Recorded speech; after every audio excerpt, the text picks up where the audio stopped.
Mr. Speaker, I rise today in strong support of the resolution, and I yield myself such time as I may consume. Gentleman's recognized.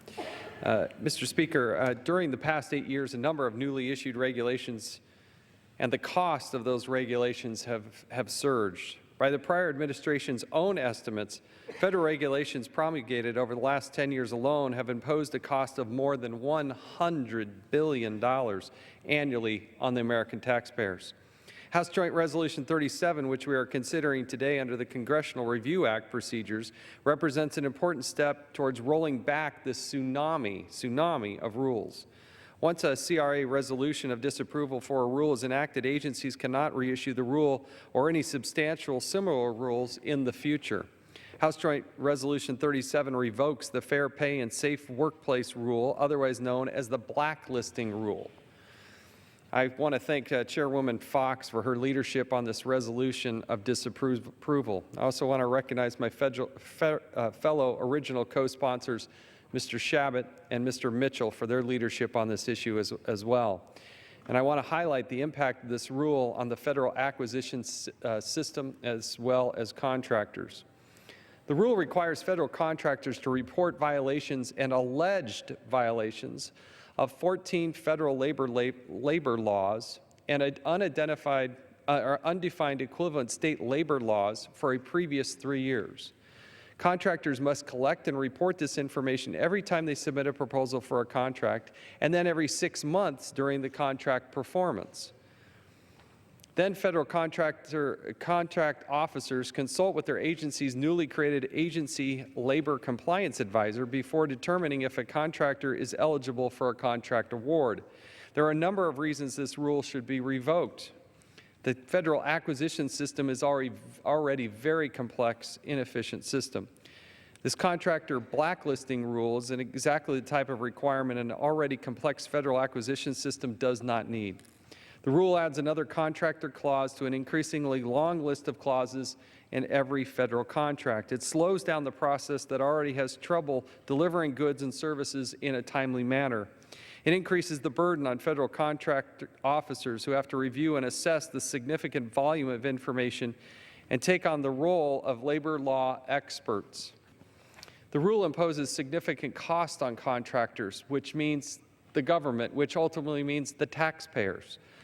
The rule itself is estimated to cost contractors and subcontractors of more than $458 million in the first year and $413 million in the second year of its implementation. Some experts believe the government underestimated these costs. The cost to establish a new information collection, reporting, and assessment system to comply with the rule would be prohibitively expensive for most contractors, especially the small contractors. And Mr. Speaker, this is where the rubber meets the road, is these small contractors. In fiscal year 2016, the federal government spent more than $470 billion contracting goods and services. We need to be looking for ways to reduce, not increase, the spending in this area. The rule discourages competition and reduces access to innovation. The last thing we need to do in the acquisition system is discourage this competition and innovation, particularly for first-time participants who want to join the federal marketplace. There are already so many barriers to entry, particularly for these small businesses. So think about the small business at home.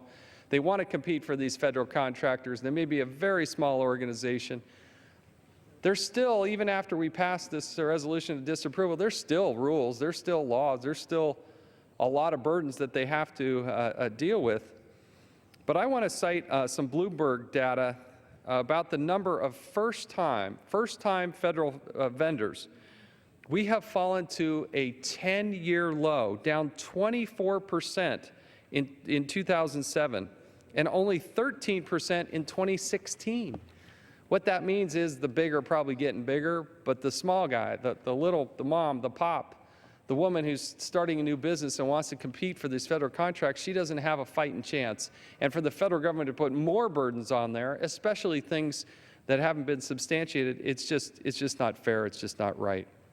The rule duplicates existing labor enforcement mechanisms to hold contractors accountable, and therefore, I believe, is not necessary. Revoking this rule will not leave federal contractors free to violate labor laws. To the contrary, the Department of Labor has significant oversight and investigation resources to enforce the federal labor law. Further, if there's a bad apple contractor not complying with the law, contract officers already have the authority to refer contractors for suspension and disbarment. This rule raises due process and First Amendment concerns. One of the most disturbing parts of the rule is that contractors would be required to report alleged violations, not confirmed, just the alleged violations of the 14 federal labor laws and the undefined equivalent of state labor laws. It deprives contractors of their legal rights to challenge such allegations. The reporting requirement covers non-final administrative merits determinations without regard to the severity of the alleged violation. Contractors would have to disclose National Labor Relations Board's complaints, OSHA citations, EEOC non-final letters of determination, even though these cases have not been adjudicated and the record is incomplete. Contractors challenged this rule in federal court, and the judge, in granting a preliminary injunction for the rule, found this reporting requirement could also impact contractors' First Amendment rights. The judge said that the rule could result in compelled speech by requiring contractors to report allegations that would cause a reputational harm, particularly if after adjudication the alleged allegation is found to be without merit. This rule increases costs, complexity, reduces competition in the federal acquisition system. We're having trouble getting new entrants in to compete as contractors, and therefore I urge the support of the passage of House Joint Resolution 37. And with that,